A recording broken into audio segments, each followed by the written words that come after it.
Hello everyone and welcome to our webinar today, How to Turn a Negative into a Positive. Our presenter is Nicole Nash-Arnold from Nurse Manager HQ. Nicole is a nursing career coach who helps great nurses transform into respected leaders. She shares her 15 years of experience in both senior and executive health leadership roles to germinate great leadership. Clinically, Nicole has over 10 years perioperative experience before moving into her nurse educator and management roles. Currently, she manages a privately owned emergency department in beautiful Brisbane. Nicole has postgraduate qualifications in perioperative nursing and currently a Master's in Nursing. She is a member of the International Coaches Federation. Nicole, welcome to the microphone. Thanks very much, Sue. Today we're going to have a look at resilience, and I'm actually going to do a few series on resilience in different contexts with different skills. But first we're going to focus on the skill of turning a negative into a positive. And the best way that I can describe this situation is perhaps, and why it's sometimes a problem, is it's all about how we manage stress and how we cope with stress in a certain situation. And that intuitively means that we are able to either deal with stress naturally or have to learn skills to deal with stress.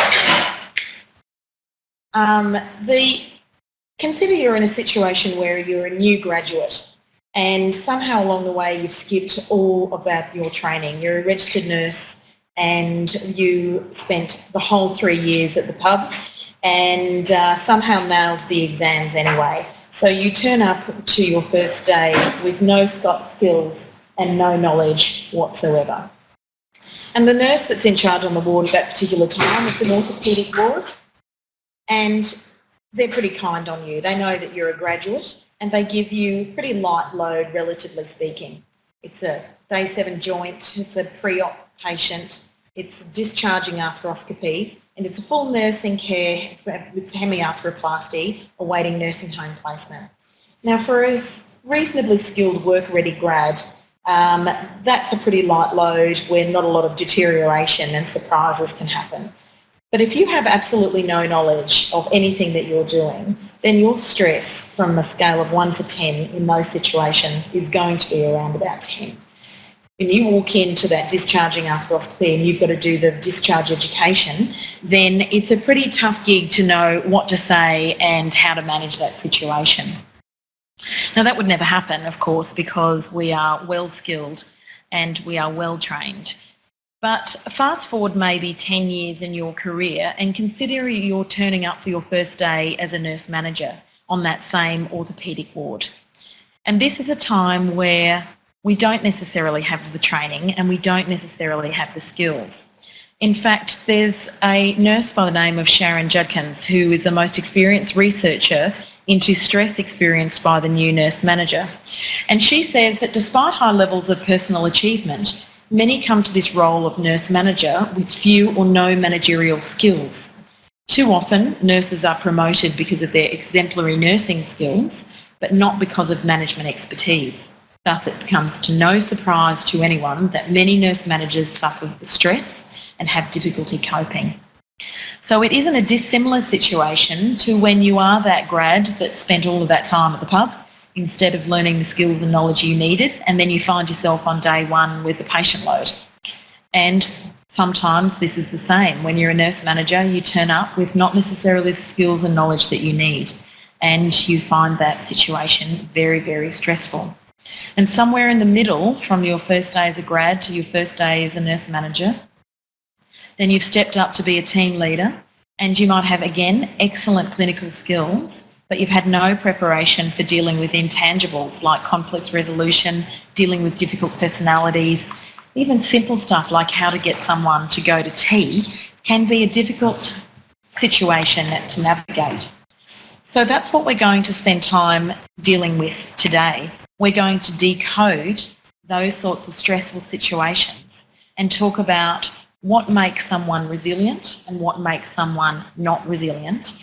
And we're going to talk very specifically around one particular aspect of a coping mechanism of how to turn a negative situation into a positive, so that you can use that formula in lots of situations and help others use that formula, so that you can rethink the way that you manage a certain stressful situation. So it's like turning up as your first day as a team leader or your first day as a nurse manager, but now you're armed with a few skills to deal with that stress, rather than in previous situations where you haven't.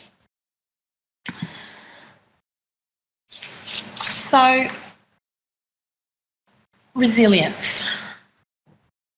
There's a great deal of research around resilience which we'll talk about, but first we're going to talk about a person that shows all of the hallmarks of no resilience, and then all of the hallmarks of someone who shows significant resilience. And I'll take the scenario of a nurse manager because it is probably the most easy situation to transpose resilience in those situations where you're not necessarily familiar and where we're not don't have a lot of training in terms of how we deal with that situation. So we'll take a look at the first nurse manager, Joan. We've all had this manager at some time or another in our nursing career, and she is an extremely difficult woman to deal with. She's just a pill. She walks fast, she talks fast. Every time you stop her to talk about something, you get a sense that you're irritating her. And there's a real sense of intolerance, that every time you bother her, it's frustration and negativity, and you're harassing her about yet another problem that she has absolutely no time for. Even something as simple as maybe a shift change is difficult, or she's dismissive or completely inflexible about it. Every time someone approaches her about a genuine issue, she's disengaged, she's passive about decision making.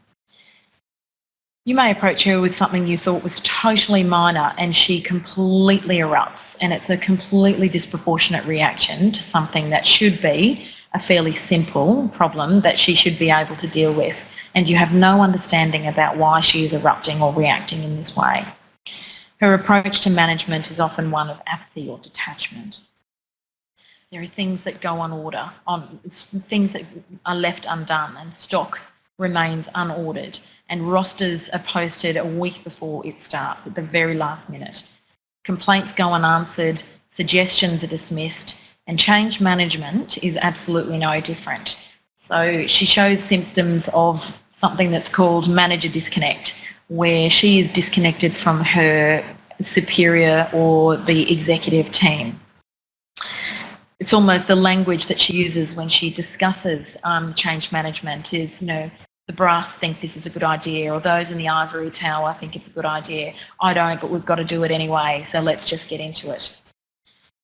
When she does roll out that change, it's without a lot of communication, without a lot of planning that takes place. Her behaviour worsens as things don't go well, and she finds this new world incredibly frustrating and threatening. The problems that happen as a result of the change management aren't dealt with. Rosters suffer, the culture suffers, communication is poor, morale drops, absenteeism increases, resignations start, and in the end, everybody is unhappy, from doctors to patients to family to the team, and everything about this environment is poorly functioning. This is a manager that shows all of the hallmarks of someone who is low in resilience. As opposed to another scenario where we take it and look at a nurse manager, Frances, who shows all of the hallmarks of high resilience. This manager has energy and enthusiasm that seems boundless. She talks about the organisation with complete engagement. She truly believes in what her hospital is achieving and what they are striving to achieve in the future. When this manager is approached about a shift change, it's done. It's never an issue. Each team member has built a sense of faith that when Frances says that she can't do it, then she genuinely can't do it, and they walk away with that trust. No one in the team has the old adage of, well, communication is poor, or morale is so low right now. change management with this manager is a completely different animal. She announces change that will impact the ward by starting with, well, I've got great news. And then she details everything that's proposed, why it's going to happen, how it's going to be great for patients and what it means for everybody, and the future is looking sensational. She even goes so far as to point out that executive don't know how we're going to roll out this change, but this is what we hope to achieve with it, and how we do that, well, the details are up to us. And she throws it out to the broader group and says, how are we going to do this, guys? And a brainstorm ensues. The team are delighted with this opportunity, that someone's actually listening to the problems that they've had and have offered them the opportunity to make change and make improvements.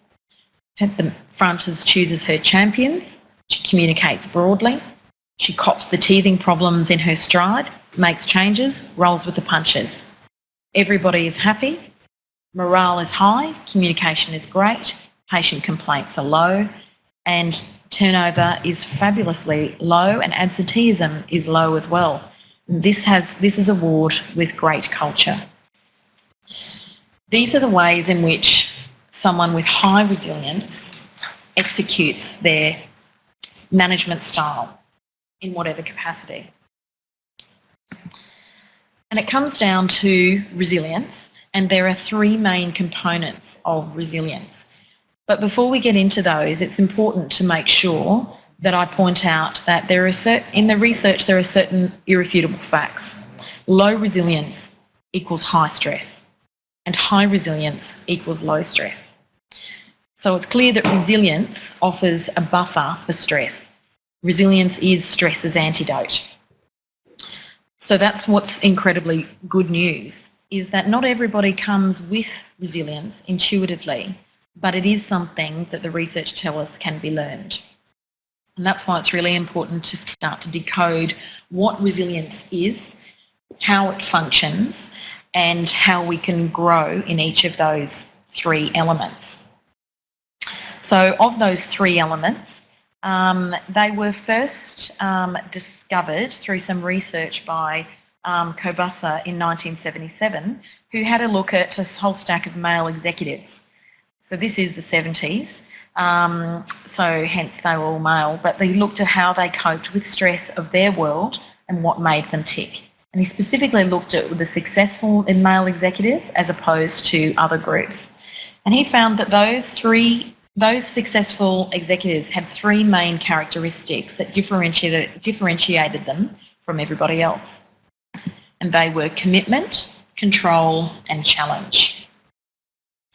So when he talks about commitment, then the characteristics of that person means that they actively involve themselves.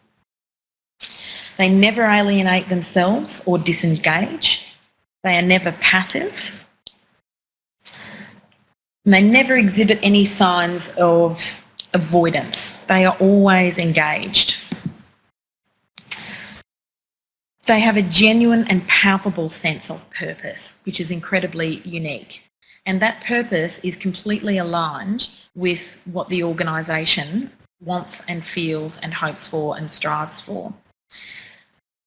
These managers intuitively find meaning in events, good, bad or ugly, and the things and people around them as well. They are genuinely tenacious, and they never ever give up easily. They cope well, always under pressure. As for control, this group for control exhibited certain characteristics, and then sometimes not dissimilar to the leadership characteristics in terms of that they are naturally, authentically good leaders who are able to influence people. They never show helplessness. And no matter how difficult their day or no matter how difficult their situation, they always act autonomously.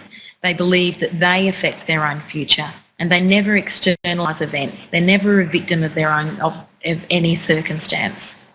They influence with tools such as imagination and knowledge and skill and choice. They are stress resistant as they own their own actions and their consequences. and they develop broad and varied coping mechanisms. They deploy those coping mechanisms irrespective of how dire their situation is. In terms of challenge, they accept that change is the norm and that change is something that's going to happen irrespective of whether they want to or not. So they learn to anticipate change. And that gives them an opportunity to think through things before the change hits them, and then they have that ability to mould with that change more fluidly. They see change as an opportunity rather than a threat to stability. Those events that formulate change they find as stimulating and always exciting and never as threatening. They transform themselves and grow rather than conserve and trying to protect the status quo. So those three things are the three elements that make resilience what it is. So if we go back to Joan and have a look at her situation in terms of how she coped with the 3 C's of resilience.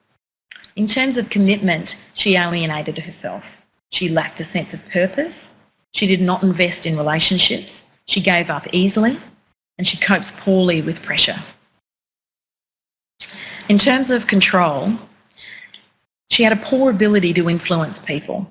She possessed none of the tools that were critical to influence, such as imagination or choice. She was not at all stress resistant, and she externalised the events around her and found them overwhelming, and had very limited coping mechanisms. In terms of challenge, very protective of the status quo, and found change very threatening and could see no opportunity that it could possibly offer. In complete contrast, however, for Frances, her enthusiasm revealed her active involvement in her cause and in her hospital's processes and opportunities. She's clearly demonstrated a sense of purpose. She had a unique ability to be incredibly tenacious and find meaning in those events, and she was very invested in her relationships. She coped incredibly well under pressure when change found its way to her. In terms of control, she intuitively was influential, probably with a high emotional intelligence, imagination, and using skill and choice. She worked autonomously, didn't rely on other people to do her work for her. She took ownership of it.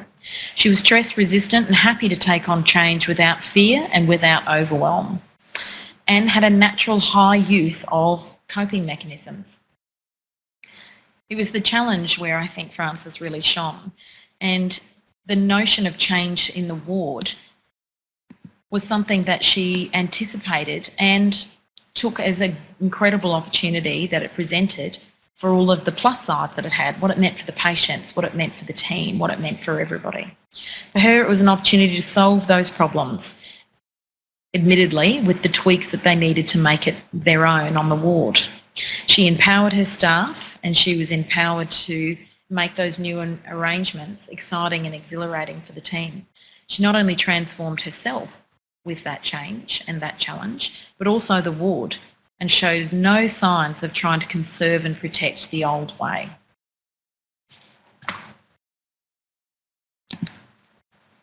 Oops, not quite ready for that slide.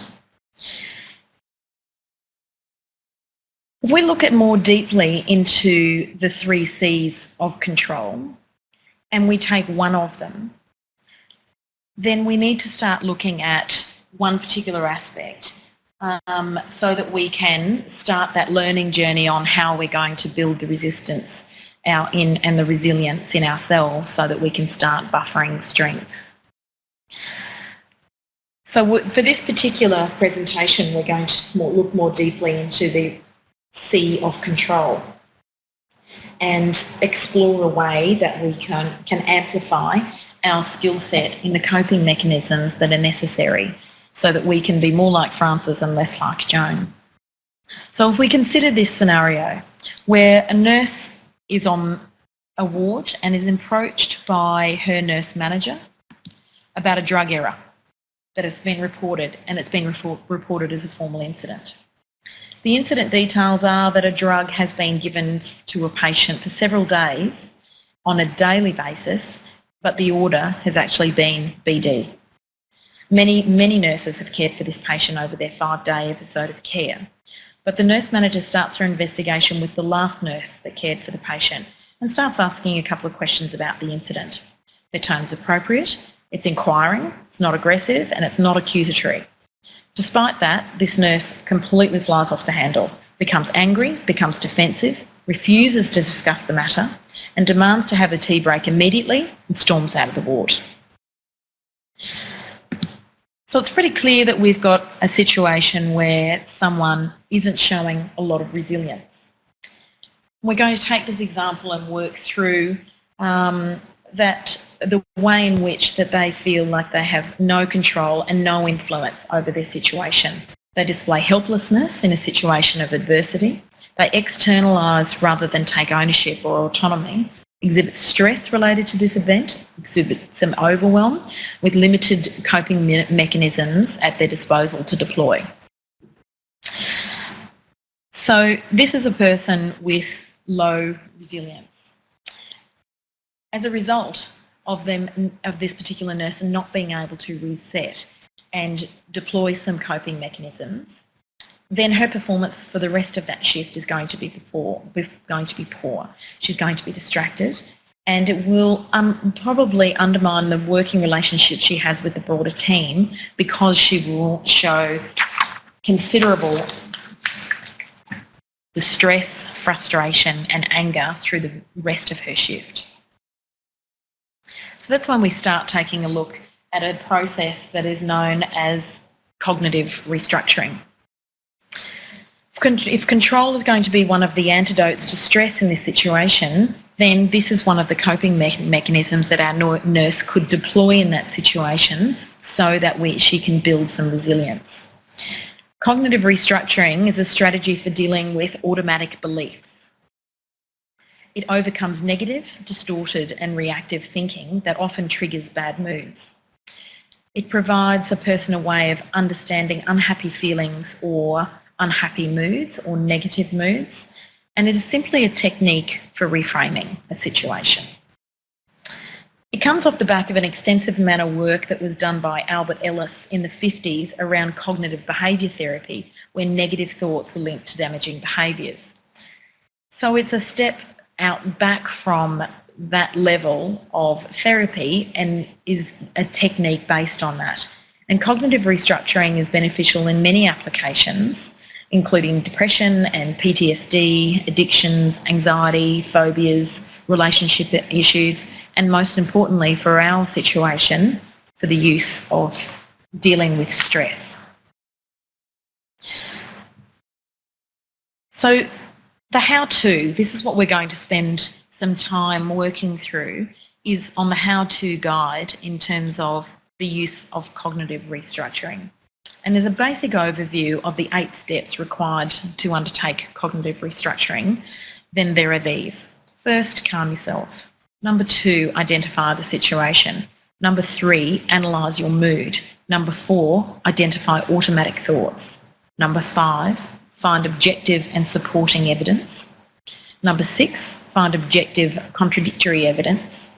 Number 7, identify the fair and balanced thoughts. Number 8, monitor your mood. So if we go through each one of those, we'll start with calm yourself. Seems pretty obvious to calm yourself, but in situations where you are really unhappy, really angry, you are feeling very, very stressed, calm yourself is harder than it's cracked up to be. Once she stormed off the ward, her first priority should be to initiate some sort of relaxation strategy. It's essential that she calms herself first, because she will not be able to objectively progress through any of the other steps without any form of success. Huffington Post about a year ago published an excellent article, which I'll make available in the pack for this webinar, that researched 20 scientifically backed ways to de-stress right now. Because first of all, your most your first priority is to combat your flight or fight response. And of that article, I'll pull out 7 or so of the things that I think will be most workable in a clinical situation. So number 1, you might go for a 10-minute walk. Now that seems possibly unlikely to be applied in a clinical situation, but particularly if you're in a hospital, hospitals are big places and you can wander the corridors of the hospital and have a good solid 10-minute walk. There's always stairs. Even going up and down the stairs for 10 minutes will be really significant.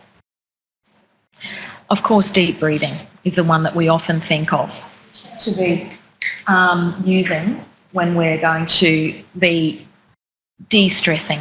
And that deep breathing is incredibly useful.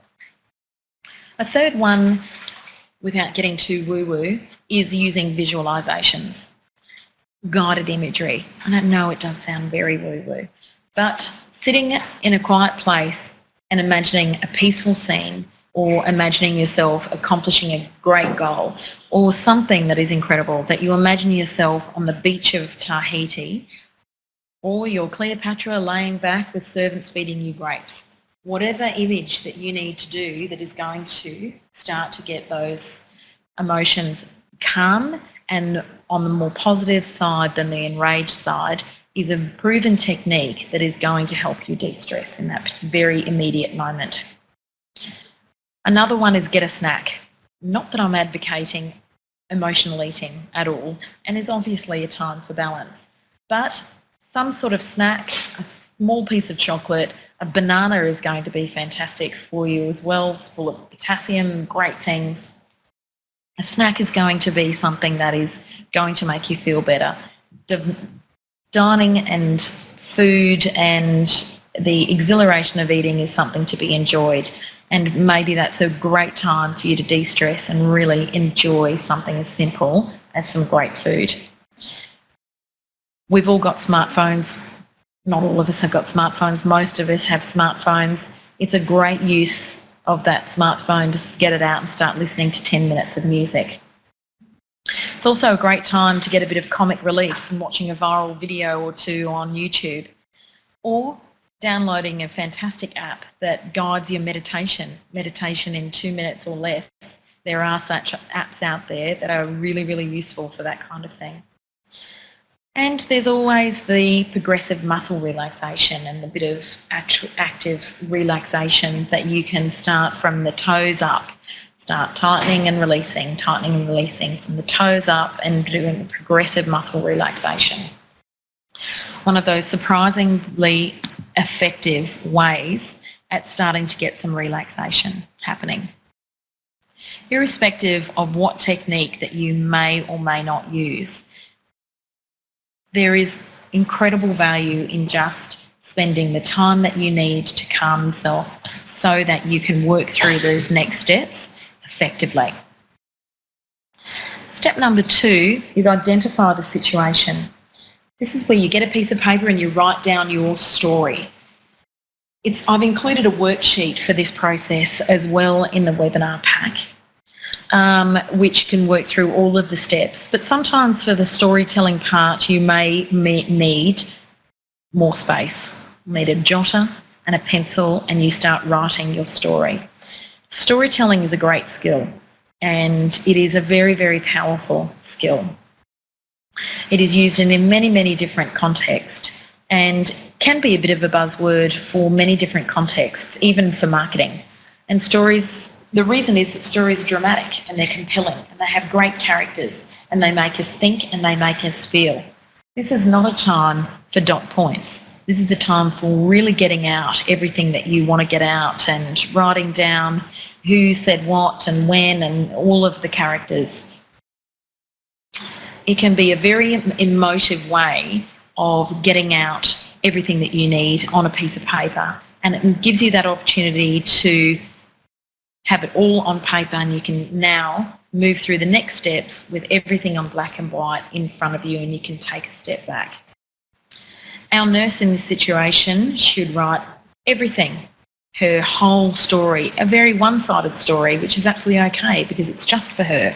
No one else is going to read it. She's getting her story out, and it will be compelling with all of the characters and the parts that they played, good and evil. It's a situation where no holds are barred for this.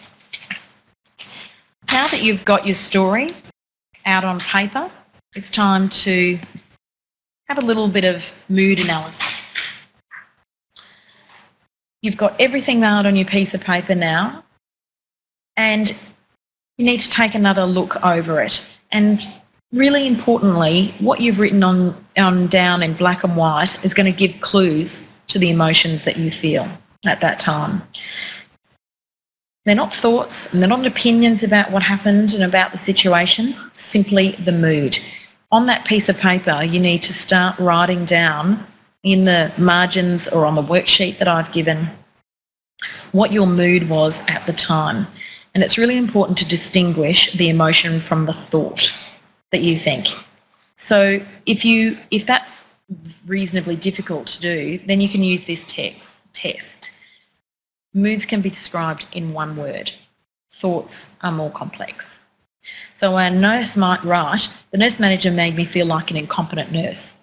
That's a thought. But she might write humiliation, anger, insecurity, failure, exposed.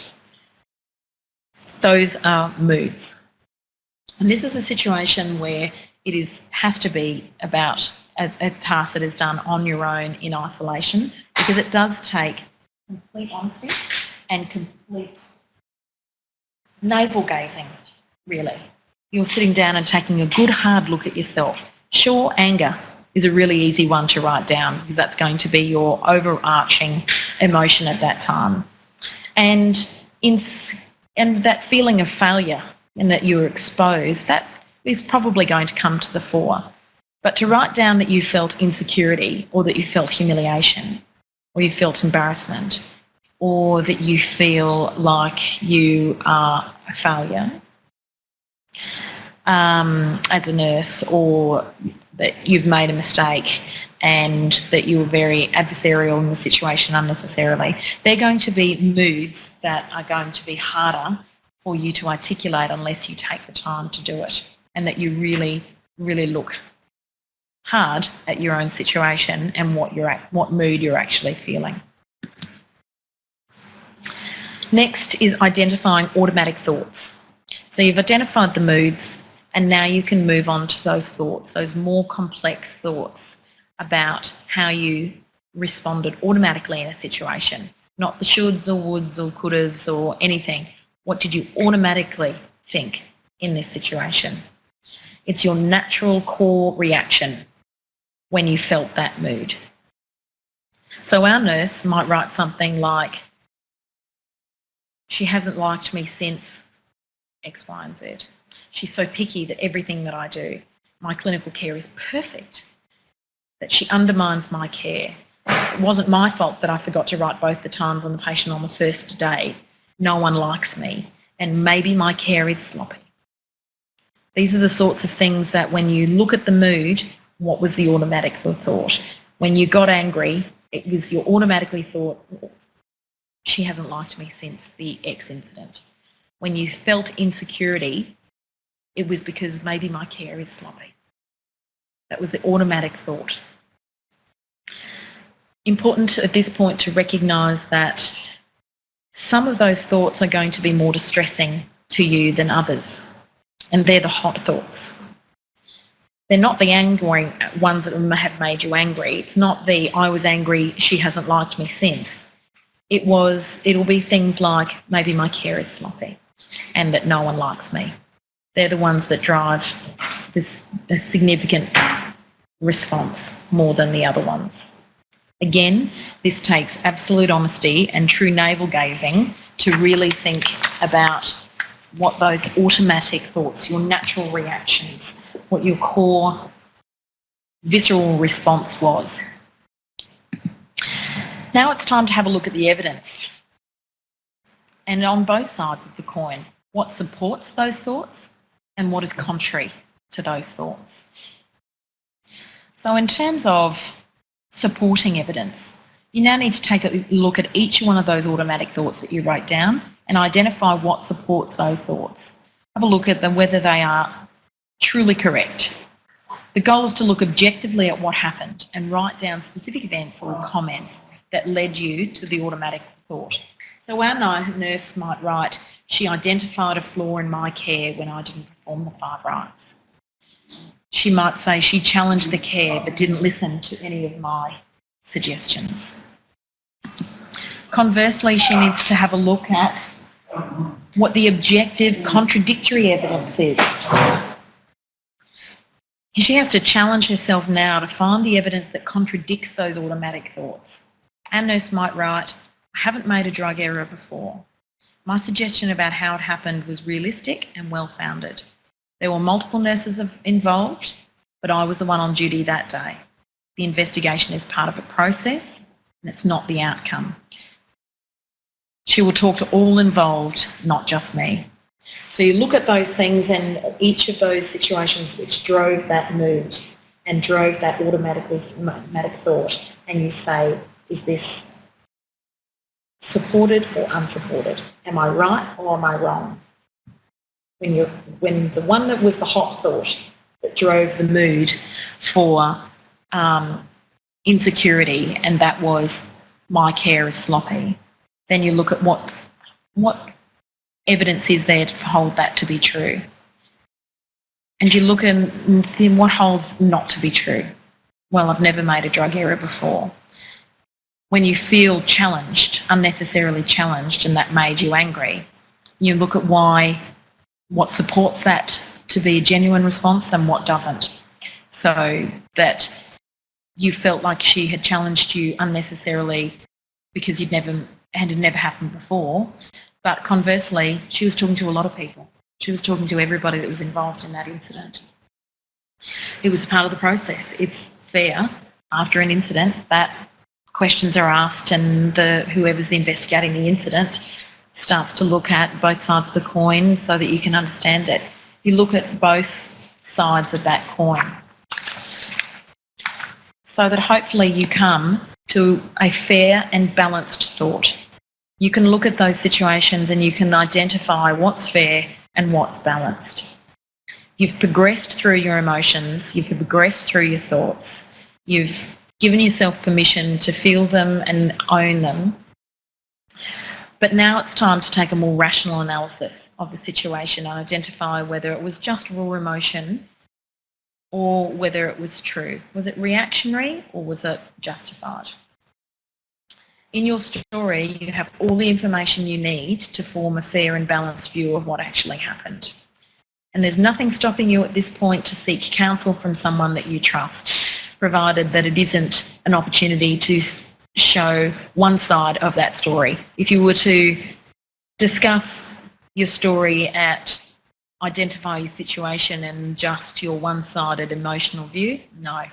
But as you've worked through both the contradictory and supporting evidence and you seek counsel from someone that you trust, then that can be a really powerful way of seeking balance as well. Sometimes not necessarily time sensitive in situations where we need to move on, particularly in a 24/7 situation where you need to get back to the ward and resolve it and move on. But there is some merit in the bigger issues that you're really having trouble with is seeking counsel about what is your fair and balanced view. So our nurse might come up with, I'm a clinician and other people respect my value, my abilities. My care was reasonable, but I did fail to identify that the medication was not given at the right frequency. It might be there was an error and I must be accountable for that along with every other nurse who cared for that patient. The way they handled the questioning was appropriate. I'm disappointed that I made the error, but it doesn't change the fact that it happened. Might be something like, despite the fact that the error happened, I take responsibility and it doesn't change the fact that I'm a safe clinician. The investigation has to occur to prevent repeat occurrences and it's not targeting me specifically. And after you've had a look at all of that evidence, then they're the sorts of fair and balanced views that you hopefully can discern from looking at that evidence. The 8th and final step in that process is to take your own temperature. Now that you've worked through that process, what's your mood now? You've analysed everything, all of the evidence. You should have a clear picture, and as a result, your mood should have changed as a result. It's important now to write down your mood. And don't forget, this is one word, not your thoughts. You're back to mood analysis, where you want to write the one word for your mood that you're feeling at that particular time. Hopefully our nurse might write something like relieved, reassured, comforted, eased. Now that you have a newfound sense of balance about it, it's time to work out what to do about the situation. Often, just by reworking, and depending on what the situation that's presented, then it ceases to be an issue. Sometimes it gives you reason to make an argument. Sometimes you have felt a mood, and in this particular situation, our nurse felt something that was very unreasonable and disproportionate to the situation because of her feelings, perhaps of her own insecurity about her care. But there may be other times when you feel that emotion and you get to the end of this process and there is some supporting evidence to why you feel angry, or it's an unjustified challenge, or that you feel that you have been accused of being a poor practitioner. You may find that on the balance of the supporting and contradicting evidence that you actually have found some supporting evidence. Your mood should be at that time empowered, and you are now able to make a rational argument for why your situation should be argued in that situation. Irrespective, after you've gone through that process, you should be armed with a way in which you should proceed.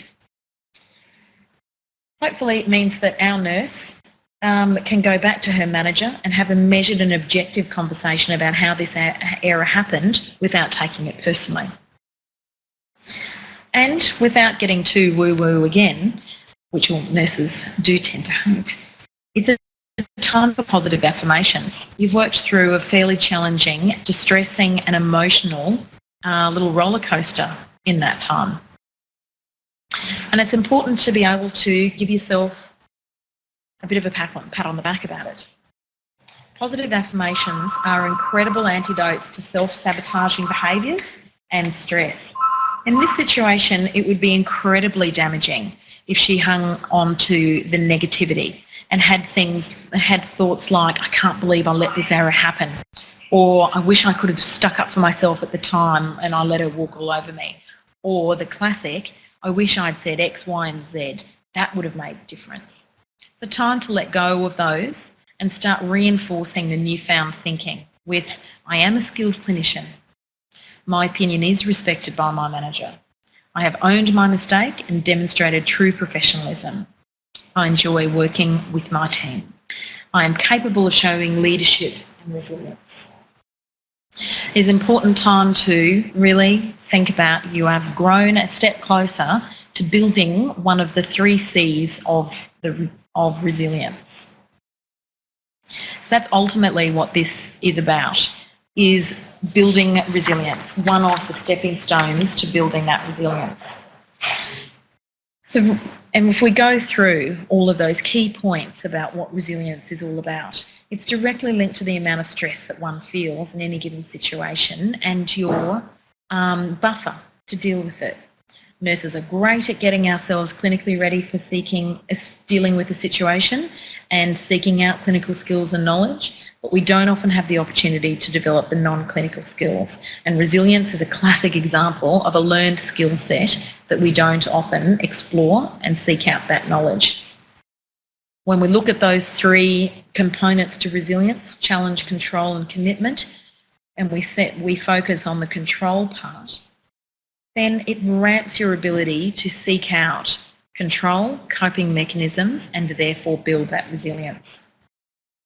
By taking a stressful situation that you've reacted badly to and cognitively restructuring it, it gives you a framework to work through from reactionary through to balanced.